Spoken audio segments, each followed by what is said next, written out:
Yes, for Senator. DOJ. Okay. Yes, sir. Secretary Remulla, sir, Yes, sir. can we confirm from you, so far sa itong tinatakbo ng investigasyon natin, kung ilan na yung na-admit ninyo sa Witness Protection Program from our resource persons? Kung meron na ba? Sir, under the Witness Protection Program, dalawang klase ng testigo po. One is a protected witness, people who testify in proceedings. If they request assistance from the DOJ in applying for the program, we give them a protected witness status, which means bibigyan na ho namin sila ng security at yung mga ibang benefits pwede na makuha. Ang pagkakaiba lang, pag sinabi hong state witness, ibang procedure din po yun. Kaya yung po yung ina-evaluate ngayon, sa dami po ng transaksyon na nandito, inaayos po namin, tinitingnan ho namin kung paano ho, ano talagang krimen, saan kami magko-concentrate. At kung kaninong testimony po pinakamahalaga, under the Witness Protection Act, yun po, kailangan po makita namin kanino talaga ang necessary para makakuha kami ng conviction later on. Yun po lang ho ang ano dito.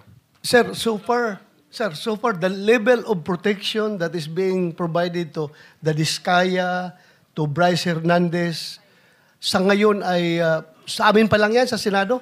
Yes, sir. Wala pa. Sir, I just wrote a letter to the Senate President.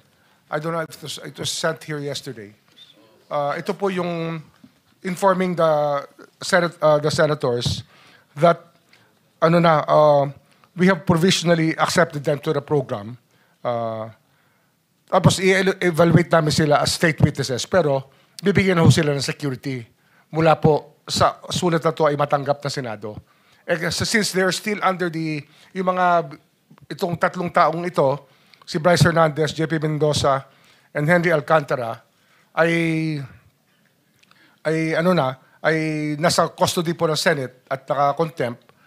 Hindi po namin sila binibigyan pa ng security. Pero ini-inform po namin kayo na bibigyan na namin ng security. And then we have to process also Mr. Diskaya again tomorrow. Mahabang proseso ito kasi ang dami hong transaksyon. Tsaka dapat alam po natin ang direksyon kung saan po papunta ang mga demanda.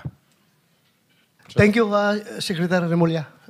Mr. Chair, okay na ako. Thank you. Chair, Mr. Chair, Yes, Senator Marcoleta. I just want to make a record that when I approached the Secretary of Justice together with Engineer Bernardo, both of them committed that Engineer Bernardo will go to the DOJ accompanied by the DOJ Secretary for the purpose of filing the appropriate charges only.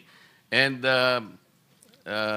Engineer Bernardo will not in any way add or alter the affidavit that he presented before us. Meaning to say, no additions, no subtractions, walang alterations. Whatever copy that he distributed to this committee will be just that.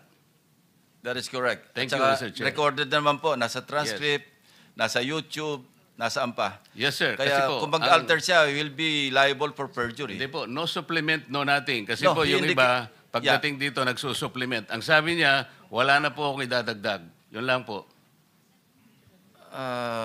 Meron siya sa statement niya na I humbly reserve the right to submit a supplementary affidavit Yun nga if po eh. warranted. Kaya po in the sinabi ko sa kanya, premises. meron ka rito, magdadagdag. Kasi dapat sana alam natin because he presented himself before this committee, but whatever he does outside this committee, wala tayong kinalaman. Hindi na po natin nalalaman kung ano mangyayari. I mean, for purposes of transparency, Mr. President, You're saying Mr. Chair, that, just kaya in po case- pumapayag na kami na dadalhin. Paano yung supplemental? Hindi na po natin malalaman. There will be no guidelines. Dito rin po yung dito rin supplemental. gagawin yung supplemental. Hindi nga po natin Ay, malalaman eh. We will not be guided. Ano ba sasabihin niya? Why not before us? Hearing is suspended. Resolve.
So we'll now allow Secretary Remulla and Yusek Bernardo to leave the premises with a promise or commitment to come back this afternoon.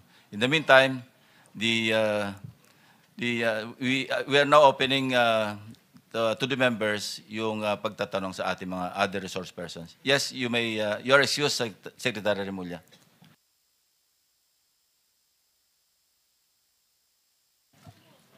The Vice Chairman, Senator Erwin Tulfo, is recognized. 5 minutes, same guidelines, same rules apply. Mr. Chair, ako din po nakukulangan po doon sa sinabi ni Yusek Bernardo. Parang kulang pa po yung mga tao na tinuro niya. So I believe, yung sa supplemental po, aantayin na lang po natin siguro pagbalik niya because